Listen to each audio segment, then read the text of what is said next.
troisième volet, nous allons parler de la canne et de la campagne qui vient de démarrer. Ça faisait longtemps qu'on n'avait pas connu une grève en début de campagne. Ça fait, oui, on revient à une vieille tradition. Oui, tout à fait. Il faut savoir que Bon, enfin, encore qu'avant, quand il y avait une grève des planteurs, ça finissait souvent avec des grenades lacrymogènes dans le champ de canne, voilà, avec des CRS qui couraient derrière les planteurs et les planteurs qui couraient derrière les CRS. Ouais. Bon, on n'en est plus là quand même. La tradition a un peu évolué, heureusement. Oui, sauf qu'aujourd'hui, c'est la position quand même... Bon, alors, on rappelle quand même qu'aujourd'hui, le GOL avait... Je crois que c'est le GOL qui avait commencé. Ensuite, Bois-Rouge avait commencé, donc le GOL avait suivi. Aujourd'hui, les deux plateformes, les deux usines sont bloquées. Et ce qui fait que la campagne démarre alors qu'on avait déjà annoncé des chiffres intéressants. On avait dit que ce serait une campagne record même peut-être. Voilà, le record c'est que ça n'a pas commencé. Donc déjà et que pendant cette période, bon, on dit qu'en général plus la canne attend et plus la richesse est importante. Donc peut-être que sauf s'il pleut trop au moment où ils vont le couper. Oui, donc là, ça va être chargé en eau et pas en sucre. En fait, c'est plus de la canne, on joue au poker là en fait. Voilà, donc justement puisqu'on parle de sucre. Le sujet, c'est quand même la richesse en sucre. Ouais. Alors, ce fameux surveillant que tout le monde dénonce et tout le monde... il faut expliquer. Alors, donc, les planteurs se sont mis en grève parce qu'ils dénoncent le fait qu'il y a un surveillant qui est payé par la partie usinier, qui soit là pour surveiller la façon dont se font les prélèvements, l'échantillonnage. Ouais. Et eux, ils disent que comme il est payé par les usiniers et que le CDCS doit être quelque chose de neutre, il n'a pas sa place là et il faut qu'il parte. Avouez quand même que c'est surprenant que quelqu'un qui est là pour surveiller la fraude, on lui dise qu'il n'a pas sa place et qu'il faut qu'il s'en aille. C'est clair que si on mettait un planteur là pour surveiller l'échantillonnage, ça serait peut-être quelque chose. La solution serait qu'on mette un planteur en plus. Voilà, à la rigueur, deux à surveiller. Ça serait deux. Et surveillerait l'un l'autre en fait. Qui va payer le planteur ? Les planteurs. Ce sera la question. Parce que si c'est les usiniers, ça ne sera pas juste. Je reviens à ce fameux prélèvement qui est une tradition depuis maintenant de longue date, c'est-à-dire pour mesurer la richesse en sucre, il y a un prélèvement juste après le passage sur la balance, et c'est malheureusement quelque chose qui se fait depuis... pose problème depuis des dizaines d'années. Depuis des dizaines d'années qu'on entend parler de... Parce qu'il y a une chose quand même, je veux dire, que les agriculteurs, les planteurs, ceux qui livrent les cannes à l'usine, ont toujours trouvé des méthodes pour soit alourdir leur chargement, les galets, les vieux frigos, les troncs de bois, qu'on mettait au milieu du chargement, pour pas qu'on voit.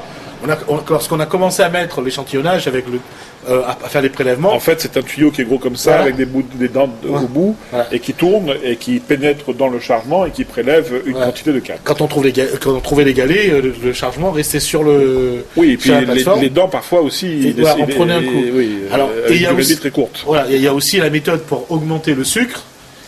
Qu'est-ce qu'on faisait pour augmenter la teneur en sucre dans les échantillonnages?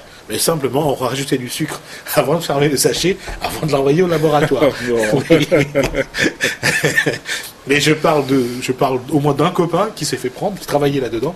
Lui, il mettait carrément le sucre dans le sachet, dans l'échantillonnage, et ça permettait de dire, on augmentait la richesse en sucre. Alors là, c'est la richesse dont vous parlez. Moi, je connais une autre technique aussi, qui est d'augmenter le rendement à l'hectare. C'est-à-dire que vous avez, alors ça n'existe plus les colons, mais on dit maraîcher, mais enfin, on appelle ça toujours des colons. Le colon, il louait le terrain d'un propriétaire qui lui confiait son terrain d'exploitation, et à côté, il avait un petit terrain à lui, mais un tout petit. Et il amenait les cannes de la propriété où il était colon, au nom de la propriété où il était lui-même propriétaire, ce qui fait qu'il arrivait à avoir des rendements assez extraordinaires sur son petit lopin de canne, et l'autre à côté, le propriétaire, lui, se plaignait de ne pas avoir beaucoup de rendement. Enfin bon, ce sont des arrangements qui sont vus comme le monde. C'est les arrangements surtout entre planteurs eux-mêmes, puisque celui qui, soi-disant, qui tire la canne est souvent planteur et livreur. Donc il s'arrange à avoir les différents... Et quand un camion de canne arrive à l'usine, on ne peut pas dire que ça vient de là ou là-bas. Sur le nom de qui on va le passer. Et voilà, c'est un choix, et puis après c'est des choses comme ça qui ont été jouées. Et c'est vrai qu'aujourd'hui, les usiniers essayent d'être un peu plus rigoureux dans... Oui. Mais il y a des vieilles habitudes, et c'est dur de toucher aux vieilles habitudes. Surtout aujourd'hui, Pierrot, il y a la prime à la bagasse. Oui, et il y a tous les produits dérivés qui arrivent derrière. Et c'est vrai que l'enjeu est plus important. L'enjeu est plus important, il faut payer. Et on a vu que Minacci s'est positionné du côté planteur. Minacci pouvait-il se positionner est-ce qu'aujourd'hui, par rapport à autre faire chose de l'agriculture, ce n'est pas plus faire de la politique que de l'agriculture? La position de Minacci est purement politique aujourd'hui. C'est lui qui a négocié toutes les dernières décisions, conventions qui sont tombées, dont la prime bagasse à 13 €, 3 pour les usiniers et 10 pour les planteurs. C'est important. Et en plus, il y a les élections. Et mieux que ça encore, Pierrot, je crois qu'il y a quelque chose qu'il faut ne pas oublier. Les planteurs qui bougent dans les années 70-80, c'était l'œuvre d'un homme qui, lui, a toujours utilisé les planteurs à des fins politiques. Paul Vergès. Aujourd'hui... On en revient toujours. On en revient à quelque chose.